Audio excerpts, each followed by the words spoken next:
There was a elderly man who was close to death. He was quite wealthy, and he had 3 sons. And so there on his deathbed, he called for his 3 sons to come in. And he said to them, I have always tried to teach you that wealth is not something just to be hoarded, but to be given away, to be shared. I'm not sure that you boys have really learned that lesson. You strike me as being rather greedy people. So I make this last request of you. At my funeral, in front of everyone there, I want you to come forward, and I want you to take and place $10,000 in my casket.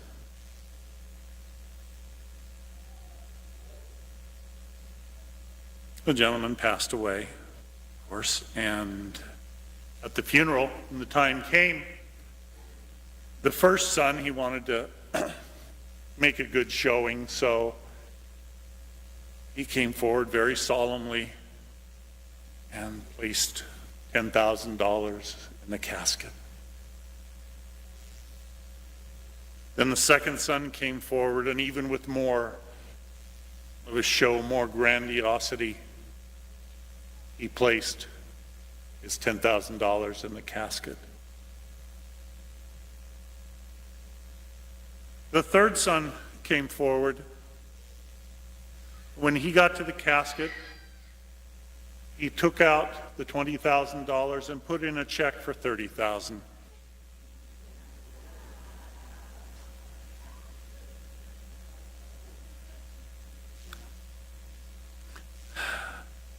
We can't take it with us.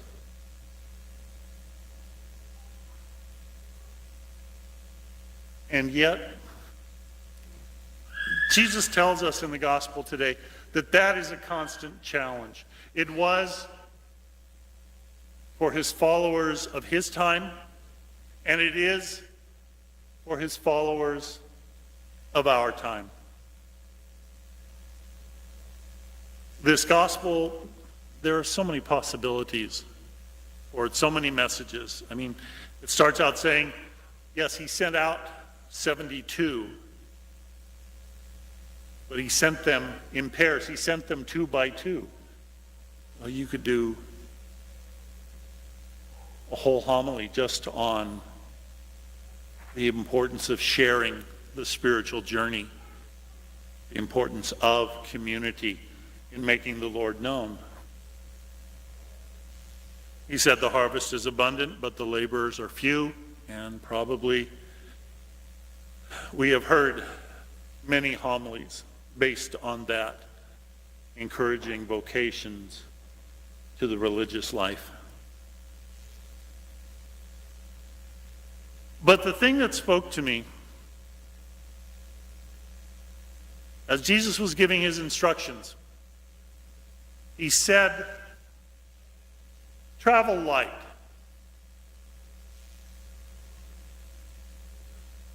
Understand what you really need and what you don't need.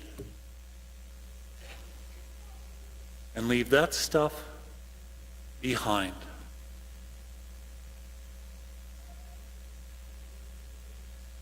Jesus said, what you need is a traveling companion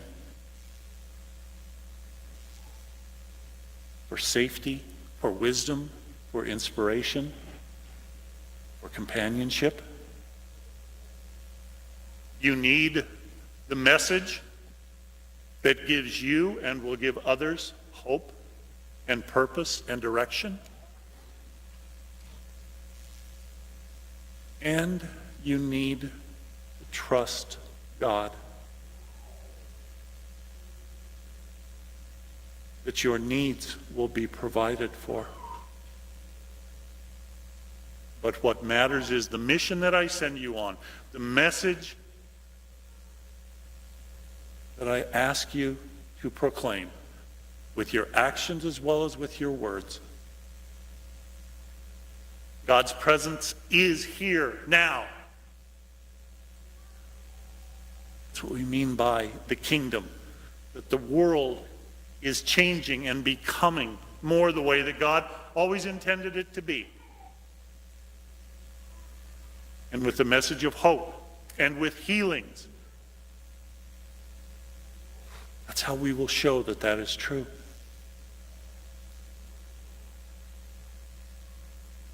So he said, travel light.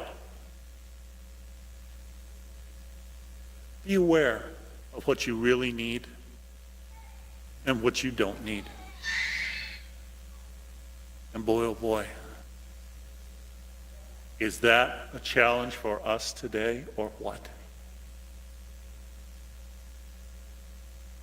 We live in our culture and our society,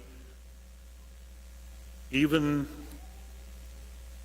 those of us who are not multimillionaires many times over, we still live pretty well. We still have lots of objects.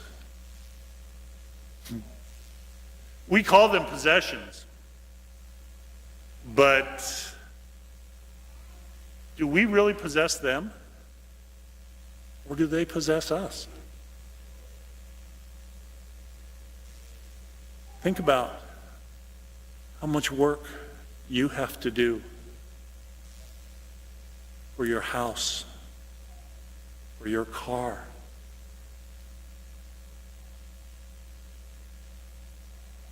Who's got who working for who?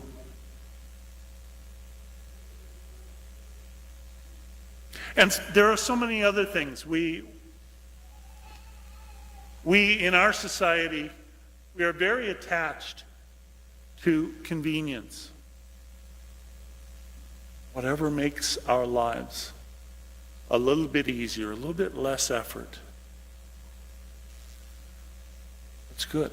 You know, and these things are not wrong. I'm not going to stand up here and harangue you and say, you must go out into the desert in sackcloth and ashes and live by eating, wild honey and grasshoppers. No.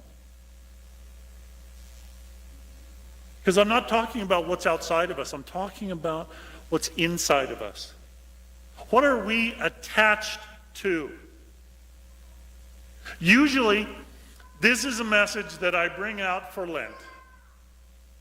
And we have those 6 or 7 weeks where we try and do without whatever. And then, oh, thank goodness that's over. We can get back to it. This was really tough.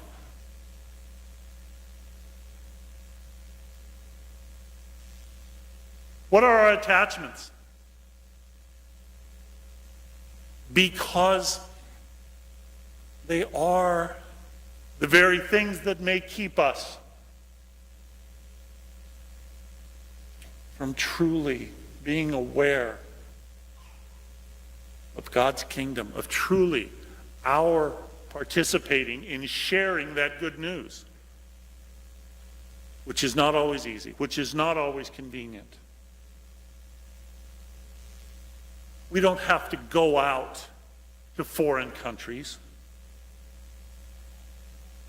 Christ calls many of us to be missionaries right in our workplace, in our school, in our homes. Not by getting up and preaching, but by loving, forgiving, accepting, not criticizing.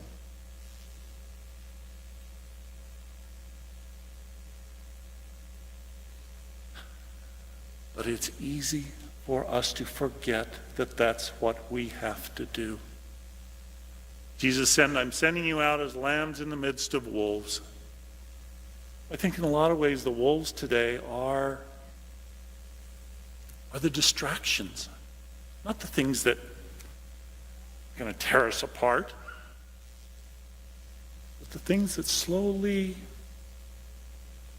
make us drift.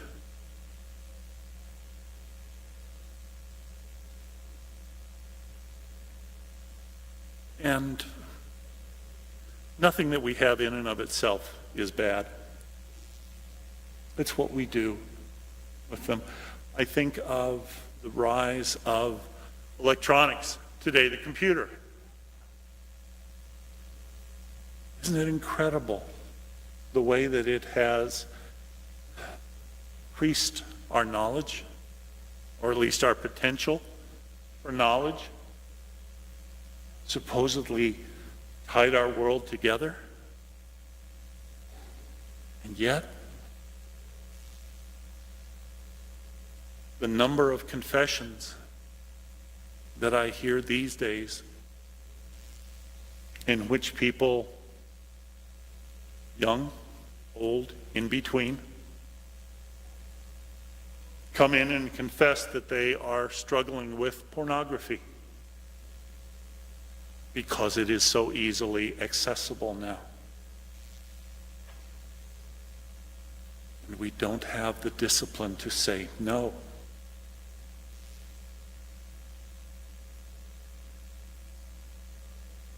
They say that with all the ways that we have to be in touch, whether it's social media, our phones, how many times we find it easier to text rather than to talk, even though entering into a conversation is much more person to person.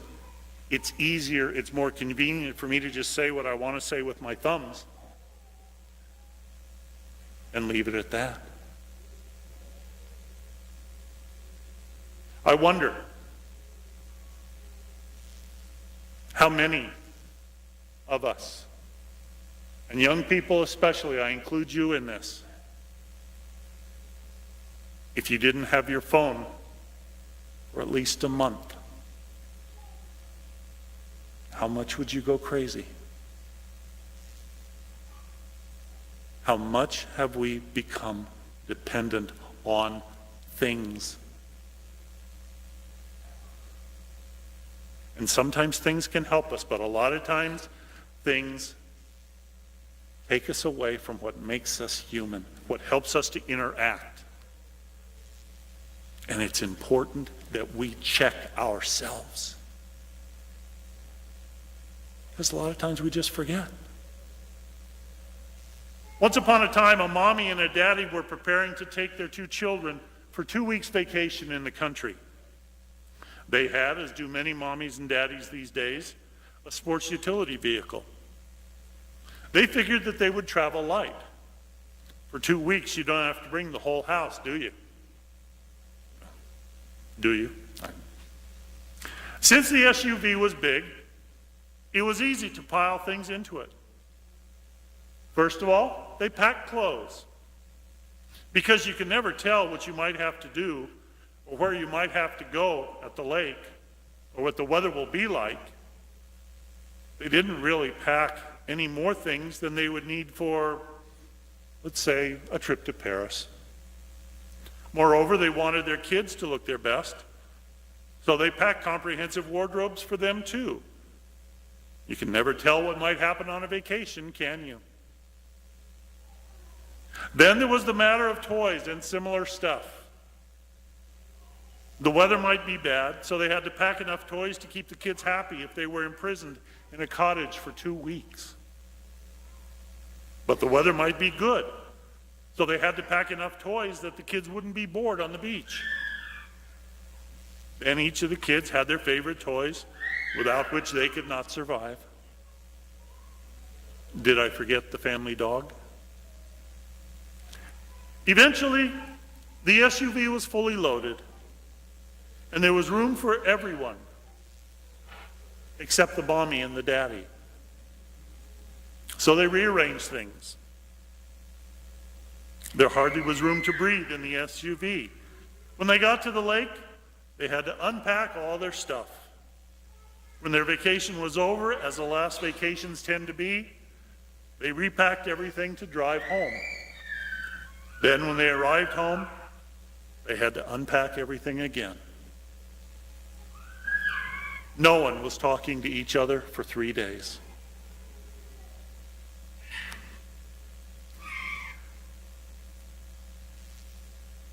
Christ calls us to embrace a message of hope, a sense of what really is important in life. We've got to check from time to time. We've got to be challenged. How am I distracted? How am I losing my priorities?